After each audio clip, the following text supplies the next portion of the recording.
තෙරුවන් සරණයි සුපින්වත් ඔබ සියලු දෙනාටම. බෞද්ධ ගුවන්විදුලිය ඔබ වෙත sannivedanaya කරන දායකත්ව ධර්මදේශනාව අපි මෙලෙස ආරම්භ කරන්නේ.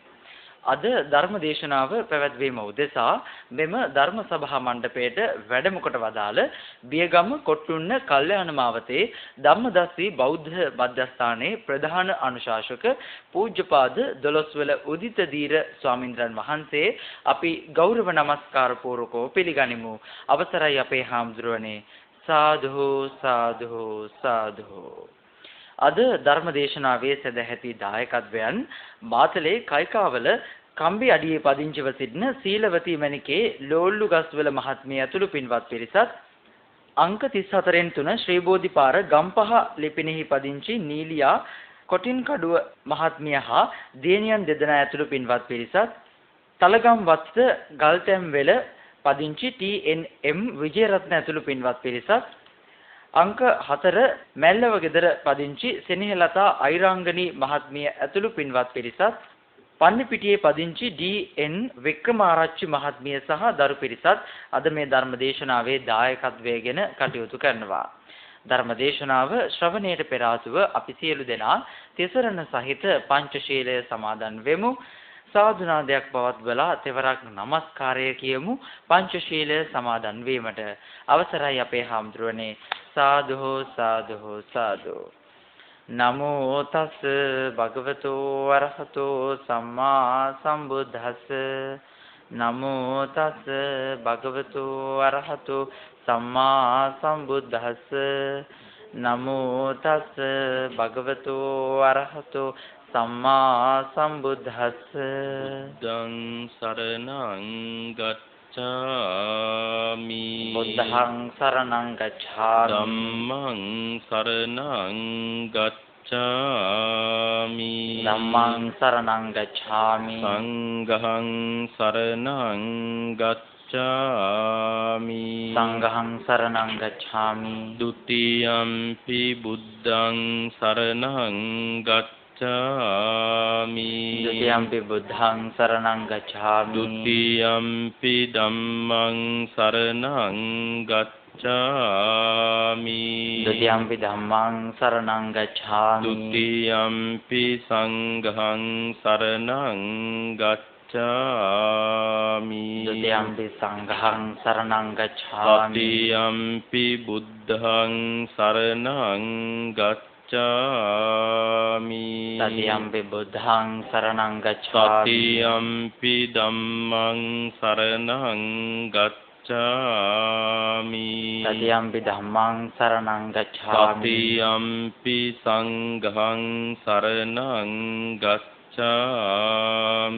තතියම්පි සංඝං සරණං ගච්ඡාමි. පානාති පාතා වේරමණී සික්ඛාපදං සමාදියාමි. පානාති පාතා වේරමණී සික්ඛාපදං සමාදියාමි. අදින්නා දාන වේරමණී සික්ඛාපදං සමාදියාමි.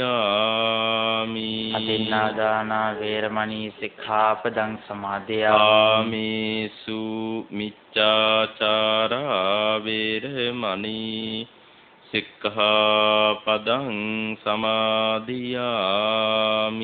කාමේසු මිච්ඡාචාරා වේරමණී සික්ඛාපදං සමාදියාමි. මුසාවාදා වේරමණී සික්ඛාපදං සමාදියාමි.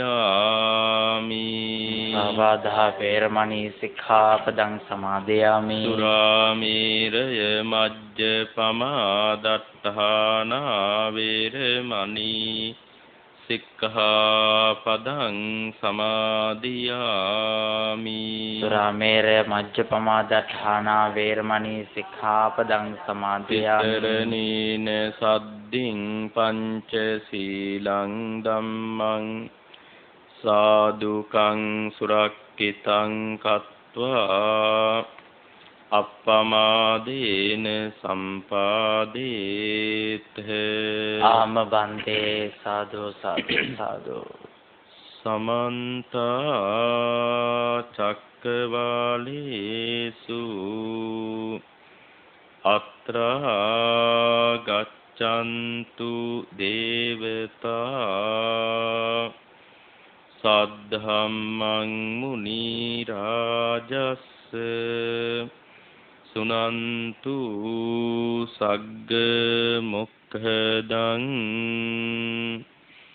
ධම්මස්සවන කාලෝ අයං භදන්තා ධම්මස්සවන කාලෝ අයං භදන්තා සද්ධම්මස්සවන කාලෝ අයං භදන්තා නමෝ තස්ස භගවතු අරහතෝ සම්මා සම්බුද්දස්ස නමෝ තස්ස භගවතු අරහතෝ සම්මා සම්බුද්දස්ස නමෝ තස්ස භගවතු අරහතෝ සම්මා සම්බුද්දස්ස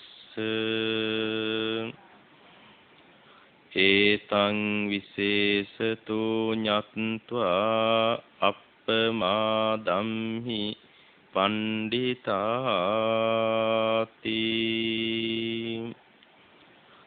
වාසනාවන්ත සත්පුරුෂ පින්වත්නි, අද දවසේ ධර්ම දේශනාවෙහි දායකත්වය දරන මේ සත්පුරුෂයින් තමන්ගේ ජීවිතයට අති උදාර වූ පුණ්‍ය ධර්මයක් ඒක රාශී කර ගැනීම සිදු කරනු ලබනවා. තථාගතයන් වහන්සේ ජීවමානව වැඩ සිටින කාලේ වැඳුම් පිදුම් කරන ලද ගරු බුහුමන් දක්වන ලද උතුම් වස්තුවක් තිබුණා. බුදුරජාණන් වහන්සේගේ ගෞරව බහුමානයට ලක් වෙච්ච උතුම් දෙයක් තිබුණා. ඒ වෙන දෙයක් නොවේ, උතුම් වූ ශ්‍රී සද්ධර්මය. බුදුරජාණන් වහන්සේ තමන්ගේ ආචාර්යවරයා විදිහට, ගුරුවරයාණන් විදිහට තෝරාගත්තේ උතුම් වූ ධර්මය. ඒ කියන්නේ ධර්ම රත්නය ගත්තහම බුද්ධ රත්නය විසිනුත් ගරු බුහුමන් ලබන ලද පූජනීයත්වයට පත් වූ රත්නයක්. ඒ නිසා ධර්මයම ලෝකයෙහි අග්‍රයි. ඒ අග්‍ර වූ ධර්මය ලෝකයටම දන් දෙමින් අග්‍ර වූ ධර්ම දානමය පිනක් සිදු කර ගැනීමටයි දායකත්වයේ දරන සත්පුරුෂයින් සූදානම් වෙන්නේ, කටයුතු සම්පාදනය කරලා තිබෙන්නේ. ඉතින් අද දවසේ අපි කල්පනා කළා අප්‍රමාදී භවයේ තියෙන වටිනාකම මේ පින්වත් පිරිසට පැහැදිලි කරලා දෙන්න.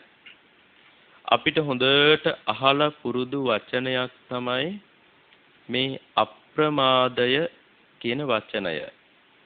අප්‍රමාදය කියන වචනයට විරුද්ධ වචනයක් තියෙනවා. සිංහලෙත් මේක භාවිතා කරන අප්‍රමාදය කියන එක. විරුද්ධ වචනයක් තියෙනවා ප්‍රමාද වීම කියලා. ප්‍රමාද වීම කියන වචනේ ගත්තහම අපි කතා කළොත් වැඩක් කරන කෙනෙකුට සමහර විට කියනවා ප්‍රමාද වෙන්නේ නැතුව ඕක ඉක්මනින් කරන්න කියලා. එතකොට ප්‍රමාද වීම කියන එකෙන් අදහස් කරලා තියෙන්නේ හිමින් සැරේ කරනවා කියන කටයුත්ත. ප්‍රමාද වෙන්නේ නැහැ කියන්නේ අප්‍රමාදී වෙනවා කියන්නේ ඉක්මනින් ඒ කටයුත්ත කරලා අවසන් කරනවා කියන එකයි. නමුත් බුද්ධ ශාසනයේ සඳහන් වෙන අප්‍රමාදය කියන වචනයේ තේරුම ඉක්මනින් යමක් කිරීම නොවේ. ඊට වඩා වෙනස් තේරුමක් බුද්ධ ශාසනයේ අප්‍රමාදය කියන වචනයට තියෙන්නේ. ඒ තමයි බුද්ධ ශාසනයේ අප්‍රමාදය කියලා හඳුන්වන්නේ අපේ හිත තුල ඇතිවන බොහෝම යහපත් කුසල සිතුවිල්ලක්. ඒ සිතුවිල්ලකට අපි කියනවා චෛතසිකයක් කියලා අභිධර්මයේදී. සිතුවිලි හඳුන්වන්න චෛතසික කියන වචනය යොදනවා. ඒ වචනේ අපිට ගැඹුරුයි වගේ හිතුණත් ඒක සරල තේරුමක් තියෙන්නේ සිතුවිලි කියන අප්‍රමාදය කියන්නේ අපේ හිතේ ඇතිවෙන කුසල සිතුවිල්ලක්. ඒ කුසල සිතුවිල්ල හඳුන්වන නම තමයි බුද්ධ ශාසනයේ සතිය කියලා කියන්නේ. සතිය කියන කුසල සිතුවිල්ල තමයි අප්‍රමාදය කියලා බුද්ධ ශාසනය තුල හඳුන්වා දීලා තියෙන්නේ. එතකොට අප්‍රමාදය කියලා කියන්නේ තවත් විදිහකින් කිව්වොත් සිහියට කියන තවත් නමක්. සිහිය තමයි මේ අප්‍රමාදය කියන්නේ. බුද්ධ ශාසනයේ අප්‍රමාදය කියලා හඳුන්වන්නේ එතකොට සිහිය දියුණු කිරීම අප්‍රමාදය. සිහිය දියුණු කළොත් තමයි යා ධර්මාවබෝධයේ වෙත ළඟා වෙන්නේ. සිහියෙන් තොරව කටයුතු කරනවා නම් එයා ධර්මාවබෝධයෙන් දුරස්ත වෙනවා, ප්‍රමාද වෙච්ච කෙනෙක් බවට පත් වෙනවා. එහෙනම් සිහිය හඳුන්වන්නයි මේ අප්‍රමාදය කියන වචනේ බුද්ධ ශාසනයේ භාවිතා කරලා තියෙන්නේ. ඒක අපි විශේෂයෙන් මතක තියාගන්නට ඕනේ. ඊළඟට බුදුදහමේ උගන්වනවා කොහොමද ශ්‍රාවකයා අප්‍රමාදී වෙන්නේ, ඒ වගේම කොහොමද ශ්‍රාවකයා ප්‍රමාද වෙන්නේ කියන කාරණාව. ඉස්සෙල්ලාම අපි දැනගන්නට ඕනි අපි බුද්ධ ශාසනය තුල අප්‍රමාදී වීමට නම් අපි ඉස්සෙල්ලාම දැනගන්න ඕනි අපි බුද්ධ ශාසනයට ඇතුළත් වෙන්නේ කොහොමද කියන කාරණාව. කොහොමද අපි බුද්ධ ශාසනයට ඇතුළත් වෙන්නේ කියලා. බුදුරජාණන් වහන්සේ පැහැදිලිවම දේශනා කරනවා යම් කිසි කෙනෙකුට බුදුරජාණන් වහන්සේ ගැන නොසෙල්වෙන පැහැදීම කියන ගුණධර්මය යම් පමණකටවත් නැත්නම් ඒක අංග සම්පූර්ණයෙන්ම මේ බුද්ධ රත්නයේ කෙරෙහි පරිපූර්ණ අවබෝධයක් එක්කෙන ප්‍රසාදය ඒක සම්පූර්ණ වෙන්නේ රහතන් වහන්සේ කෙනෙක් වීමෙන්. ඇත්තටම මේ සද්ධාව පරිපූර්ණ වෙන්නේ යම් පමණකට තමයි සෙසු අය ළඟ තියෙන්නේ. ඉතින් බුද්ධ රත්නය ගැන නොසෙල්වෙන පැහැදීම යම් ප්‍රමාණයකට හරි නැත්නම් ධර්ම රත්නයේ ගුණ දැනගෙන අවබෝධයෙන් යුතුව ප්‍රසාදේ යම් කෙනෙකුට නැත්නම් ඒ වගේම සංඝ රත්නයේ ගුණ දැනගෙන පැහැදීමක් අවබෝධාත්මක පැහැදීමක් යම් කිසි කෙනෙකුට නැත්නම් ඒ වගේම ආර්යකාන්ත සීලය රකින්න නැත්නම් ආර්යකාන්ත සීලය කියලා කිව්වේ අකණ්ඩ පංචශීලය කියන එකයි. අකණ්ඩ පංචශීලයත් යම් තරමකට හරි රකින්න උත්සාහවත් වීමක්, උනන්දු වීමක් වරින් වර කැඩෙන්න පුළුවන්. නමුත් ඒව හදාගෙන ඉදිරියට යාමක් සීලය තුල යම් කෙනෙකුට නැත්නම් ඔය කියන ಗುಣධර්ම හතර කොහොමවත්ම නැති කෙනෙක් ඉන්නවා නම් බුදුරජාණන් වහන්සේ වදාලා තමහං බාහිර පුතජ්ජන පක්කේව ටිතෝති වදාමි කියලා. ඔහු බාහිර පෘථග්ජන පක්ෂයෙහි සිටින්නේ යයි දේශනා කරමි කියලා. බාහිර කියලා කිව්වේ එයා සසුනෙන් බැහැර වෙච්ච කෙනෙක්. බුද්ධ ශාසනයෙන් පිටත ඉන්න කෙනෙක්. බුද්ධ ශාසනයට අයිති නැති කෙනෙක් කියලා උන්වහන්සේ වදාලා. බුද්ධ ශාසනයට අයිති නැති පෘථග්ජනයෙක් කියලා දේශනා කළා. සෝතාපට්ටි අංග 4 කොහොමවත්ම යම් කිසි කෙනෙක් තුල නැත්නම් මෙතන සෝතාපට්ටි අංග 4 කියලා අදහස් කළේ බුදු ගුණ අවබෝධ කරගෙන තේරුම් අරගෙන ඉගෙනගෙන ඒ බුදුරජාණන් වහන්සේ තුල මේ ගුණ තියෙයි කියලා අදහන ස්වභාවය. ඊළඟට දහම් ගුණ දැනගෙන ඉගෙනගෙන ඒ දහම් ගුණ ධර්ම රත්නේ තියෙනවා කියලා ඇදහිීම. සංඝ ගුණ දැනගෙන තේරුම් අරගෙන මේ සංඝ ගුණ මම සරණ ගිය ආර්ය සංඝ රත්නය තුල තියෙයි කියලා අදහන ස්වභාවය. ඊළඟ පන්සිල් රකින්න උත්සාහවත් වෙනවා. අකණ්ඩ පන්සිල් රැක ගන්නවා. මෙන්න මේ හතර තමයි සෝතාපට්ටි අංග හතර. සෝතාපට්ටි අංග හතර කොහොමවත්ම නැත්නම් කෙසේවත්ම නැත්නම් එයාට බුදුරජාණන් වහන්සේ කිව්වේ බාහිර පුතග්ජන පක්කේ වටිතෝති වදාමේ. සසුනෙන් බාහිර පුතග්ජන කොටසටම අයත්‍යයි මම කියමි. ඒ කියන්නේ ආ බෞද්ධයෙක්වත් නෙමෙයි. තෙරුවන් සරණට ආපු කෙනෙක් නෙවෙයි කියලා බුදුරජාණන් වහන්සේ පැහැදිලිවම දේශනා කරනවා. එහෙනම් ඉස්සෙල්ලාම අපි බුදුරජාණන් වහන්සේගේ ශ්‍රාවකයෙක් බවට පත් වෙන්න ඕනේ. අර සෝතාපට්ටි අංග හතර ඇති කර ගනිමින්. ඒ සෝතාපට්ටි අංග හතර කිව්වේ සෝහන් ඵලයටපත් වෙන්න කැමැති සත්පුරුෂයෙක් තමන්ගේ ජීවිතයේ තුල පුරුදු කළ යුතු ගුණ ධර්ම නිසායි. සෝහන් ඵලයටපත් වුණාට පස්සේ ඔය ගුණ ධර්ම හතර ස්ථීරවම පිහිටනවා යා තුල. එතෙක් හැබැයි ওই ගුණ ධර්ම හතර පුරුදු කරන්න, පුහුණු කරන්න, දියුණු කරගන්න අවශ්‍ය වෙනවා. ඒකයි ඒවට සෝතාපට්ටි අංග හතර කියලා කිව්වේ. ඔය ටික ඇති කරගෙන මුලින්ම අපි බුද්ධ ශාසනයට අයිති කෙනෙක් වෙන්න ඕනේ. සැබෑම ශ්‍රාවකත්වයේ ලබා ගන්නට ඕනේ. අන්න ඊට පස්සේ තමයි අපි ප්‍රමාද වීම සහ අප්‍රමාදී වීම ගැන කතා කරන්න ඕනේ. මුලින් බුද්ධ ශ්‍රාවකයෙක් වෙන්න ඕනේ. ඉතින් කොහොමද ප්‍රමාද වෙන්නේ බුද්ධ ශ්‍රාවකයා? අපි හිතමු යම්කිසි කෙනෙක් ඉන්නවා මෙහිම බුදුරජාණන් වහන්සේගේ බුදු ගුණ හොඳට ඉගෙනගෙන දැනගෙන උන්වහන්සේ ගැන අවබෝධයෙන් යුතුව ලොකු ප්‍රසාදයක් ඇති කර ගන්නවා. වෙනස් වෙන්නේ නැති, වෙනස් කරන්න බැරි, සෙලවෙන්නේ නැති අචල ප්‍රසාදයක් ඇති කර ගන්නවා බුදුරජාණන් වහන්සේගේ බුදු ගුණ ගැන හොඳට දැනගෙන ඉගෙනගෙන අවබෝධ කරගෙන. ඉතින් මේ බුදු ගුණ ගැන හොඳ අවබෝධයක් ඇති කරගෙන බොහෝම සද්ධාාවක් ඇති කරගෙන ලොකු ප්‍රසාදයක් ඇති කර ගන්නවා. එහෙන් ප්‍රසාදයක් ඇති කරගෙන හිටන් එයා ඒකෙන් විතරක් ලොකු සතුටක් ලබනවා. මම බුදුරජාණන් වහන්සේගේ බුදු ගුණ දන්නවා. ඒ වගේම මම බුදුරජාණන් වහන්සේගේ ධර්මයේ ගුණ ටික දන්නවා.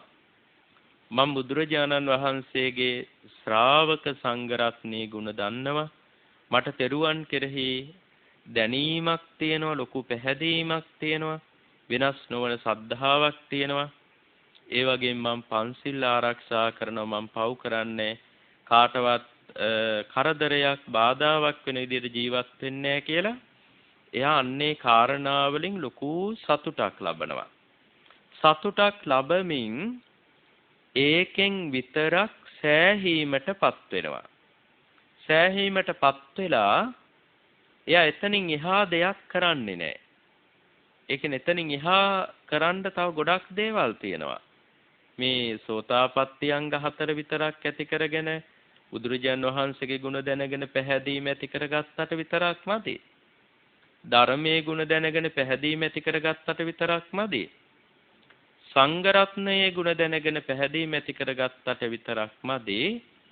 ඒ වගේම පංචශීලය ආරක්ෂා කරගෙන සිල්වත්ව ගුණවත්ව හිටියට විතරක් මදි. උන්වහන්සේ කියනවා ඒ කෙනා එතනින් නවතින්නේ නැතුව දහවල් කාලය ගත්තහම හැම දහවල් කාලයකම විවේකය පිණිස කටයුතු සම්පාදනය කළ යුතුයි කියලා. බොහෝම වටිනා උපදේශයක්. දහවල් කාලයේ විවේකය පිණිස කටයුතු සම්පාදනය කළ යුතුයි. දහවල් කාලය කියලා අදහස් කරන්නේ මොකක්ද කියලා ඔබ සාමාන්‍යයෙන් දන්නවා. අපි සාමාන්‍යයෙන් දහවල් කියන්නේ 12න් පස්සේ වගේනේ. දවල් වුණා කියලා කියන්නේ. නමුත් බුද්ධ ශාසනේ රැය දහවල් කියලා දවස් කොටස් දෙකකටයි බෙදලා තියෙන්නේ. ඉතින් එතකොට දහවල් කියන්නේ ඉර පායපු වෙලේ ඉඳන් ඉර බැසගෙන යනකම්. ඒ කියන්නේ ඔය උදේ 5:00 6 විතර ඉඳන් හවස 6:00 විතර වෙනකන් තමයි මේ දහවල් කාලය.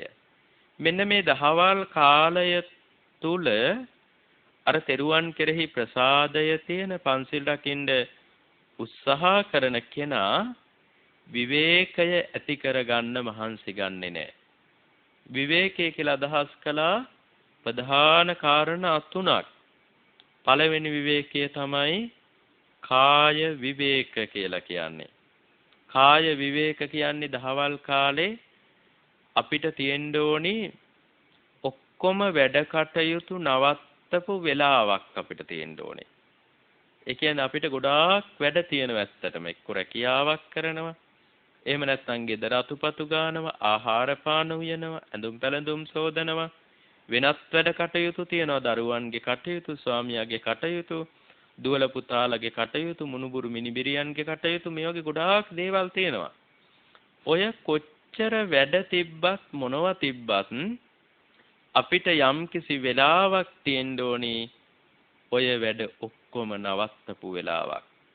ඒ වැඩ නතර කිරීම තමයි මේ කාය විවේකය කියලා කියන්නේ. මේකෙන් කියන්නේ මුළු දවසේ මේ ඔක්කොම නවත්තලා දාන්න නෙමෙයි. එහෙම ගිහි ජීවිතය තුල ජීවත් වෙන්න බෑ. එහෙනම් ඔක්කොම අතහැරලා මහාන වෙන්න ඕනේ. නමුත් ඔය හැම වැඩක්ම අතහැරපු වෙලාවක් Tamanට තියෙන්න ඕනේ. ඒ වෙලාව වෙන් කරගන්නේ ධර්මය වෙනුවෙන්. ඒ වැඩ කටයුතු වලින් නිදහස් වුණාම ඒ වෙලාවට කියනවා කාය විවේකයෙන් යුක්ත වෙලාව කියලා. බලන්න දැන් බණහන වෙලාව ගත්තාම වැඩක් වලක් නොකර ධර්ම ශ්‍රවණය කරනවා නම් එතකොට යාට කාය විවේකය තියෙනවා. මුකුත්ම නොකරමින් අපි පුටුවක වාඩි වෙලා ඉන්නවා කියලා හිතමු. එතකොට කාය විවේකය තියෙනවා. අන්න එහෙම කාය විවේකය ඇති කරගන්නට ඕනේ. වැඩපොළ කරන්නේ නැතුව මම මේ වෙලාවේ මේ කාලේ වැඩපොළ කිරීමෙන් වැළකීලා ඉන්නවා කියලා උදේ කාලේ හරි හවස් කාලේ හරි කොහොම හරි ඉර පායිපු වෙලේ ඉඳන් ඉර බැස යන්න ඉස්සෙල්ලා ඒකට වෙලාවක් වෙන් කරගන්න ඕනි වැඩපොළ නොකරන වෙලාවක්. ඒකට කිව්ව කාය විවේකය. ඒ කාය විවේකය ඇති කරගෙන ඒ කාලය තුලදී Taman භාවනා කරනවා. අර වැඩපොළ අතහරින්නේ නිකම්ම පැත්තකට වෙලා නිදාගෙන ඉන්න නෙමෙයි. පුටුවකට වෙලා වාඩි වෙලා කල්පනා කර කර ඉන්න නෙමෙයි. වැඩපොළ අතහරින්නේ ටික වෙලාවක් භාවනා කර ගැනීමට. එයා ඊට පස්සේ හොඳට භාවනා කරනවා මේ කාය විවේකය ලබාගත් වෙලාවේ වැඩපොළ අතහැරපු කාලයේදී. එයා භාවනා කරලා උත්සාහ කරනවා චිත්ත විවේකය ඇති කර ගන්න. චිත්ත විවේකය කියලා කිව්වේ හිත නිදහස් කර ගැනීම. මෙතෙන්ද හිත නිදහස් කර ගන්නවා කිව්වේ අපේ හිත තුල තියෙනවා පංච නීවරණ නමින් හඳුන්වන අකුසල ධර්ම පහක්. ඔය අකුසල ධර්ම පහ යටපත් කරගත්තාම භාවනා අරමුණක් තුලම හිත පවත්වලා අන්න එතකොට අර පංච නීවරණ අපේ හිතෙන් යටපත් වෙනවා. යටපත් වෙලා හිත හොඳට සමාධිගත වෙන්න පටන් ගන්නවා. හිත සමාධිගත වීම තමයි මේ චිත්ත විවේකය කියලා කිව්වේ. චිත්ත විවේකය කිව්වෙම හිත සමාධිගත වීම. අර භාවනා අරමුණක් තුලම හිත පවත්වමින් වෙන දෙයකට හිත යන්නේ නැතුව එකඟ කරගන්න අපි උත්සාහ කරන්න ඕනි. පංච නීවරණ හිතින් ඉවත් කරන්න උත්සාහ කරන්න ඕනි. ඒකට කිව්වා චිත්ත විවේකය කියලා. අපි අර කාය විවේකය ඇති කරගන්නේ චිත්ත විවේකය සම්පාදනය කර ගැනීම පිණිසයි. ඒ චිත්ත විවේකය අපිට අත්‍යවශ්‍ය කාරණාවක් වෙනවා. බලන්න භාවනා අරමුණක් සිහි කරන්න ගත්තහම මුල් කාලේ අපිට මොකද වෙන්නේ කියලා ඉස්සෙල්ලාම භාවනා අරමුණක් මෙනෙහි කරනකොට වාඩි වෙලා අපි ආස කරන දේවල් හිතට මතක් වෙන්න පටන් ගන්නවා. ඊළඟට අපි මේවෙන් හිත ඉවත් කරන්න ඕනේ. ඒ එකක් මතක් වෙනකොට සිහි වෙනවා කියලා 3-4 පාරක් හිතලා එතකොට අරව අමතක වෙලා යනවා. ඊට පස්සේ ආය භාවනා අරමුණට හිත යොමු කරනවා. ආයෙත් මොනවා හරි ආස කරන දෙයක් මතක් වෙනවා නම් සිහි වෙනවා කියලා හිතුවා භාවනා අරමුණට හිත යොමු කළා. ඔහොම කළා අපිට පුළුවන් භාවනා අරමුණට එකෙන් හිත ගන්න අරකින් ඉවත් කර හිත ගන්න පුළුවන්කම තියෙනවා. හැබැයි ඔහොම භාවනා කරගෙන යනකොට ඔය අපිට තව දේවල් හිතට එන්න පටන් ගන්නවා. ඒ තමයි ඔය අතරතුර අපිට ඇති වෙනවා එක්කෝ අපේ සමහර විට තුනටිය කැක්කුමයි වාඩි වෙලා ඉඳලා. දනිස් කැක්කුමයි එක්කෝ කකුල හිරි වැටිලා එක්ක උරිස් පත්තර ඉදෙනවා. එතකොට අපිට අර වේදනාවට හිත ගිහිල්ලා ඔන්න ගැටීමක් ඇති වෙනවා හිත තුළ. මේක හරියට රිදෙනවා හරිය අපහසුයි. අන්න ඒක දේශයේ ඇති වෙන්නේ. හරියකට ඉඳගෙන භාවනා කරගන්න විදිහක් නෑ. ඒ වේදනාව වෙනකොට දේශය ඇති වෙනවා. ඒකට හරි අකමැති රිදෙන එකට. හරියට ගැටෙනවා. ඒක සියුම් දේශයක් ඇත්තටම. ඊළඟට අන්න ඒක අපි ඉවත් කරන්න ඕනි දේශය කියලා සිහි කළා ඒක අතහැර දාන්න ඕනි. ඊළඟට අපිට නිදිමත එන්න පුළුවන්. අලස බව වෙන්න පුළුවන්. ඈනුම් යන්න පුළුවන්. මේවා තමයි තීන මිද්ද කියලා කිව්වේ. ඒවා හොඳට තේරුම් අරගෙන තීන මිද්දය කියලා මෙනෙහි කර ඒව අතහැරලා අරමුණ තුල හිත පවත්වන්න ඕනේ. ඊළඟට අපිට භාවනා අරමුණ තුල හිත පවතින්නේ නැතුව වෙනත් මොකක් හෝ අරමුණු ටිකක් සිහි වෙවි වෙන දෙයකට හිත යන්න පුළුවන්. වෙන අරමුණක් තුල හිත පවතින්න පුළුවන්. ඒකට කියනවා අපි උද්දච්ච කුක්කුච්ච කියලා. ඒ කියන්නේ අරමුණ තුල හිත පවතින්නේ නැතුව හිත විසිරෙන්න ගන්නවා. හිත වෙන අරමුණු වලට යන්න ගන්නවා. උද්දච්ච කුක්කුච්ච.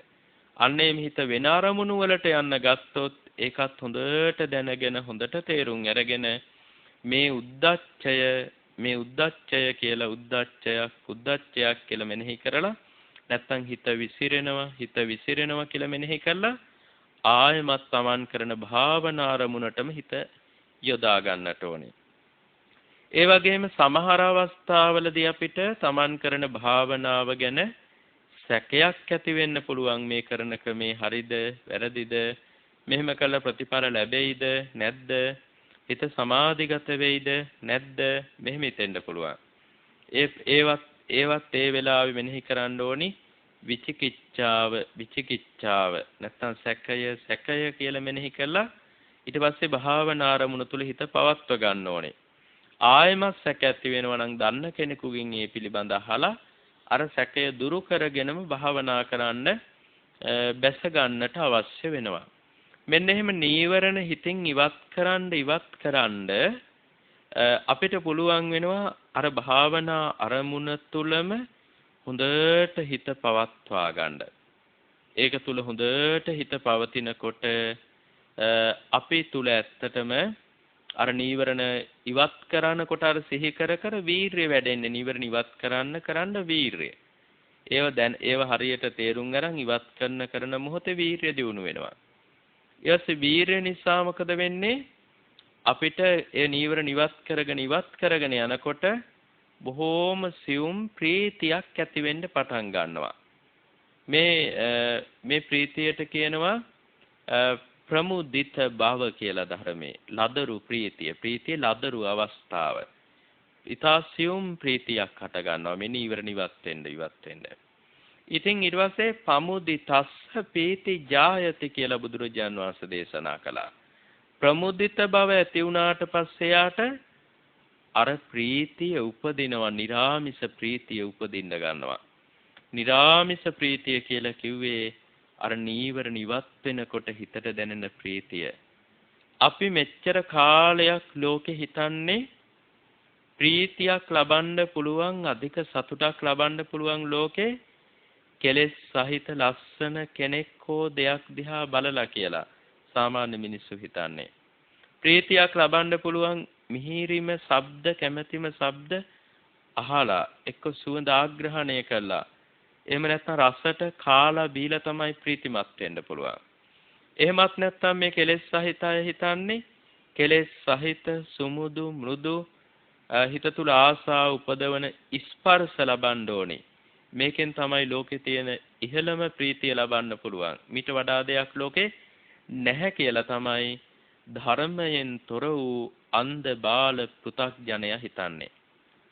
නමුත් ඔය පංචකාමයෙන් ලබන යම් ප්‍රීතියක් තියෙනවා නම් ඒ ප්‍රීතියට වඩා 100 ගුණයකටත් 1000 ගුණයකටත් ලක්ෂ ගුණයකටත් වඩා වටින උදාර වූ ප්‍රීතියක් මේ භාවනා කිරීම තුළින් අර හිතේ පංච නීවරණ ඉවත් වෙනකොට ලැබෙනවා. ඒකට කියන්නේ නිරාමිස ප්‍රීතිය කියලා. ඒ ප්‍රීතිය අත්විඳ කෙනා කාමයට නෙවෙයි වැඩියෙන් ඇලුම් කරන්නේ ධර්මයට. එච්චර වටිනා ප්‍රීතියක් එයාට දැනෙන්න ගන්නවා. ඒ ප්‍රීතියත් එක්කම මොකද වෙන්නේ? උන්වහන්සේ කියනවා අපිට පීති මනස්ස කායෝපි පස්සම්භති චිත්තම්පි පස්සම්භති. මේ ප්‍රීතියත් එක්ක යාට කය සැහැල්ලු වෙන්න පටන් ගන්නවා ටිකෙන් ටික. ඊළඟට හිත හොඳටම සැහැල්ලු වෙන්න ගන්නවා. එයාට ඊට පස්සේ තමන්ගේ ශරීරය පුළුන් ගොඩක් වගේ බර නැතුව වගේ දැනෙනවා. අහසේ ඉන්නවා වගේ දැනෙනවා. කය හොඳට සැහැල්ලු වෙලා හිත සැහැල්ලු වෙලා. ඊළඟට උන්වහන්සේ කියන මේ කයයි හිතයි සැහැල්ලු වුණාට පස්සේ පස්සද්ද කායෝ සුඛිනෝ චිත්තං සමාධියති. පස්සද්ද කායෝ කය සැහැල්ලු වීමෙන් හිත සැහැල්ලු වීමෙන් එයාට සැපය දැනෙන්න පටන් ගන්නවා. අර පංච නීවරණ ඉවත් වෙලා ලබන නිරාමිස සැපය දැනෙන්න පටන් ගන්නවා. ඒ සැපයත් එක්කම ඊටාම සුවසේම එයාගේ හිත සමාධිගත වෙනවා කියලා බුදුරජාණන් වහන්සේ වදාලා. ඒ හිත සමාධිගත වෙනවා, හිත තැම්පත් වෙනවා, එකඟ වෙනවා. ඊළඟට උන්වහන්සේ කියනවා සමාධිය තියෙනවා නම් ඊට පස්සේ ධම්මා පාතු භවಂತಿ කියලා දේශනා කළා. ධම්මා පාතු භවಂತಿ කිව්වේ අර අනිත්‍ය, දුක්ඛ, අනාත්ම කියන ත්‍රිලක්ෂණ ධර්ම එයාට පහළ වෙන්න ගන්නවා. ඒ කියන්නේ විදර්ශනා වඩලා එතකොට ඒ සමාධිමත් හිතක් තියෙන කෙනාට විදර්ශනා වඩලා හොඳට අනිත්‍ය, දුක්ඛ, අනාත්ම ප්‍රකට කරගන්න පුළුවන්කම ලැබෙනවා. මෙන්න මෙහෙම කටයුතු කිරීමට තමයි කියන්නේ මේ දහවල් කාලේ මේ විදිහට කටයුතු කරන්න වෙලාව වෙන් කරගන්න එකට තමයි කියන්නේ දහවල් කාලයේ අප්‍රමාදී වෙනවා කියලා. ඊට පස්සේ රාත්‍රී කාලයේත් ඔය විදිහටම භාවනා කරන්න කාලයක් වෙන් කරගෙන භාවනා කළ යුතුයි. එතකොට කියන රාත්‍රී කාලයේ අප්‍රමාදී වෙනවා කියලා. අපි අර අප්‍රමාදී වෙන්න ඕනි, අප්‍රමාදී වෙන්න ඕනි. අප්‍රමාදයේ නිවනට මගයි, ප්‍රමාදයේ මරණයට මගයි කියලා විතරක් හිතුවට මමදී.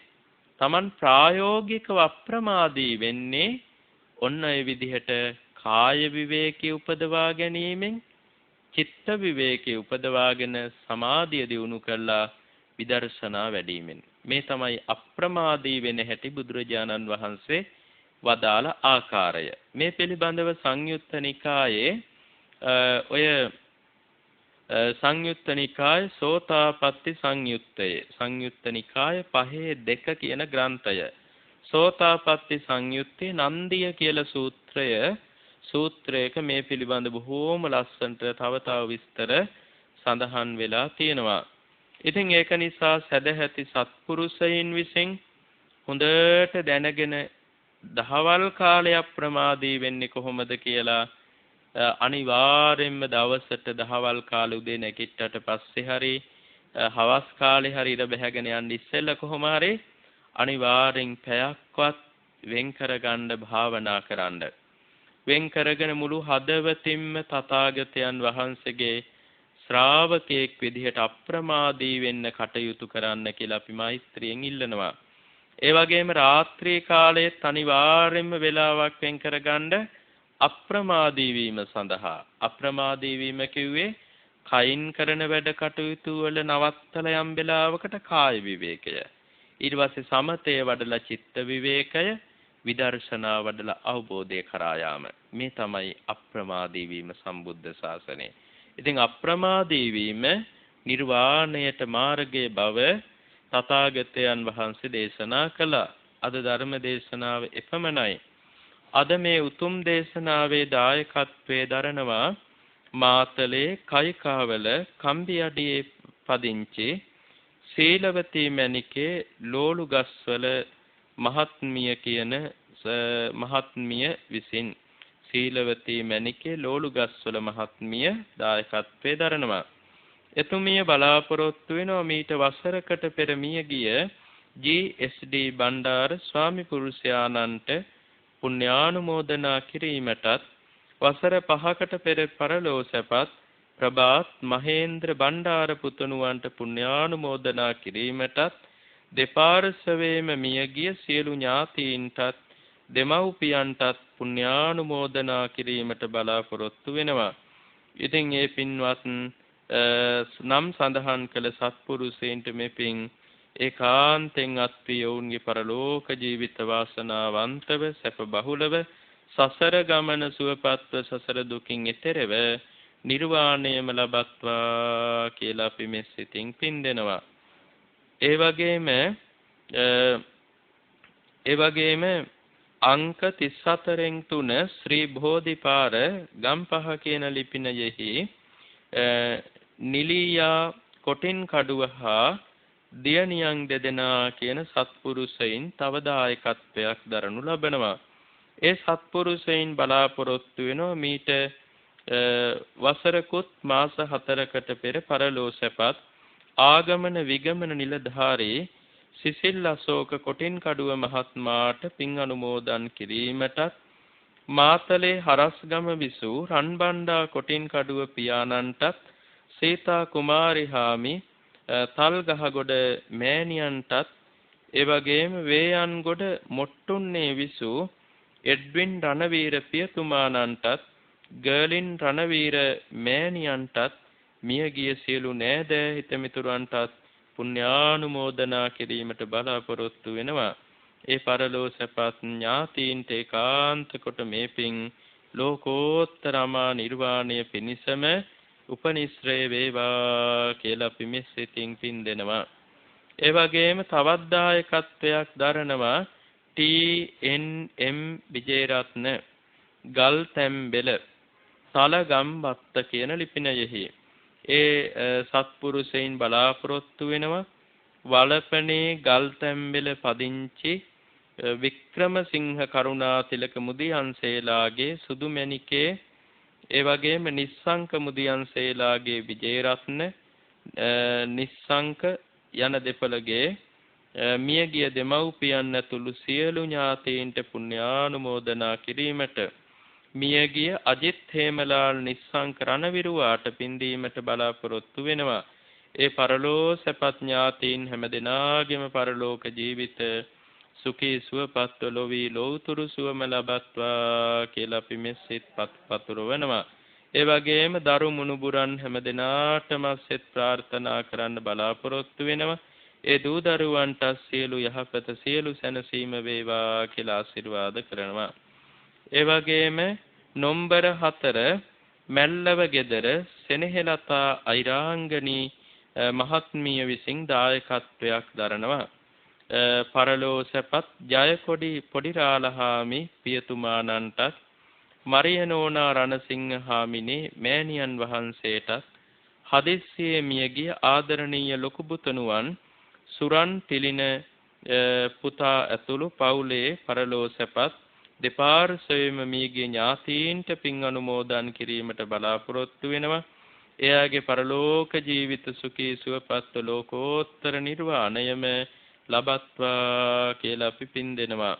ඒ වගේම රෝගාතුරව සිට මියගිය ගයාන් බුද්ධික පුතාටත් මඩවල පවුලේ මව්පියන් ඇතුළු හැමටත් කොන්නරාදුවේ මුත්තම්මාටත් පින් දෙනවා.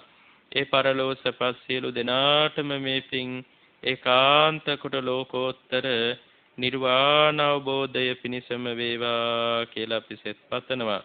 ඒ වගේම සුජීවත්ව සිටින අයියාගේ සහ නංගිගේ පවුලේ සියලු දෙනාටත් මැල්ලව ගෙදර ගම්වාසීන් හැමදෙනාටත් ඒ වගේම ගුරුතුමන්ලාටත් ආදරණීය ස්වාමි පුරුෂයාටත් ලොකු දුව නයනා පොඩි දුව තුෂාරා චාමර පුතා ඒ වගේම කෝලිත පුතා ඇතුළු දිනුක හේසාන් පුතාගේ පවුලේ හැමදෙනාටම සෙත් ප්‍රාර්ථනා කරනවා. ඒ සෙත් පතන හැමදෙනාම මේ පින් බලෙන් තෙරුවන් ගුණ බලෙන් නිදුක් නිරෝගී සුව දිගාසිරි ලබත්වා කියලා අපි ආශිර්වාද කරනවා.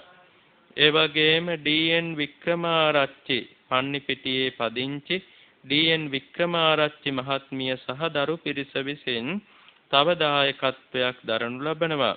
ඒ සත්පුරුෂයන් බලාපොරොත්තු වෙනවා ලීලපාල වික්‍රමාරච්චි මහත්මාණන්ට සහ එම පරම්පරාවේ පරලෝ සැපත් සියලු දෙනාට පින් දීමට ඩී.එන්. වික්‍රමාරච්චි මහත්මියගේ පරම්පරාවේ පරලෝ සැපත් සෑම දෙනාටම පින් දෙන්න බලාපොරොත්තු වෙනවා.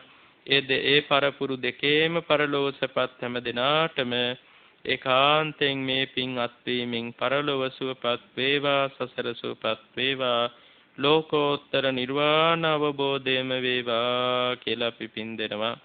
රෝගාතුරව රෝහල් ගතව සිටින ඩී.එන්. වික්‍රමාරච්චි මහත්මියට ඉක්මන් සුවය ප්‍රාර්ථනා කරනවා. ඒක නිසා රෝගාතුරව සිටින ඩී.එන්. වික්‍රමාරච්චි මහත්මියට මේ පින් බලෙන් තෙරුවන් ගුණ බලෙන් ඒකාන්ත කොටම ගන්න බෙහෙත්තේ දිව්‍ය ඖෂධ බඳු වේවා. ලබන අප උපකාර දිව්‍ය අප උපකාරම වේවා. ඊ타ම සුවසේ සුවපත් භාවයට වහවහපත් වෙන්න සියලු පහසු විහරණ සැලසේවා කියලා අපි සෙත් ප්‍රාර්ථනා කරනවා. ඒ වගේම මේ අවස්ථාවේ හදිස්සියේ නමුත් ධර්ම ශ්‍රවණයට සහභාගී වුණ ඒ පුතණුවන් කෙනෙක් සිටිනවා. අපි ඒ පුතාට සෙත් ප්‍රාර්ථනා කරනවා. සල්ලි කර්මයකට නියමිතව සිටින ඒ පුතාටත් ඒකාන්තයෙන්ම තෙරුවන් ගුණ බලෙන් වහවහාම ඒ කටයුතු සාර්ථකව කරගන්න සියලු පහසු විහරණ සැලසේවා කියලා අපි ආශිර්වාද කරමු. අවසාන වශයෙන් මේ රැස් කරගත් උදාර පින් බලය දායකත්වයේ දරූ හැමදෙනාටම සෙත් ප්‍රාර්ථනා කළ හැමදෙනාටම අත්පත් වේවා. මෙපින් බලෙන් තෙරුවන් ගුණ බලෙන් සියලු දෙනා නිදුක් වෙත්වා, නිරෝග වෙත්වා, සුවපත් වෙත්වා, දීර්ඝායුෂ ලබත්වා. අපල උපද්‍රව සතුරු කරදර මාරක බාධක නවග්‍රහ දෝෂ අස්වහ කටවහ දෝෂ පුරාණ කර්ම විපාක දුරු වේවා.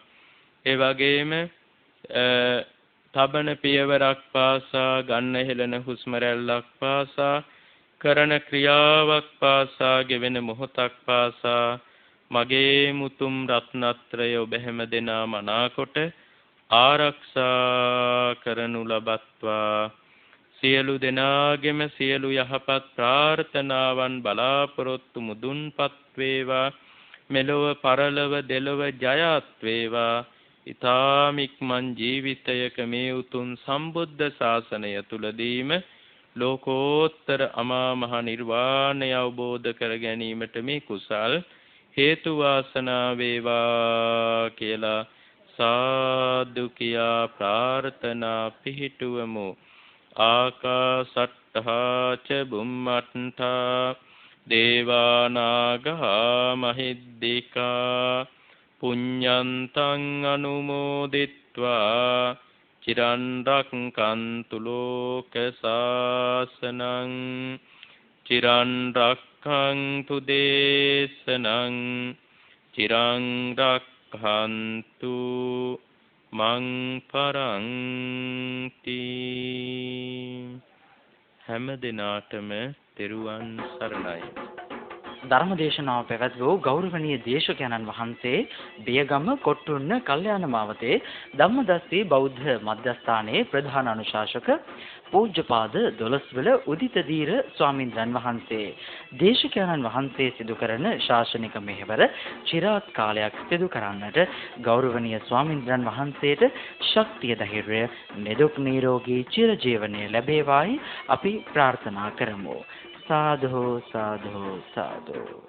ඒත් සමගින් බෞද්ධ ගුවන්විදුලි දායකත්ව ධර්ම දේශනාව මෙතකින් අවසන් වෙනවා. ඔබ සියලු දෙනාට තෙරුවන් සරණයි.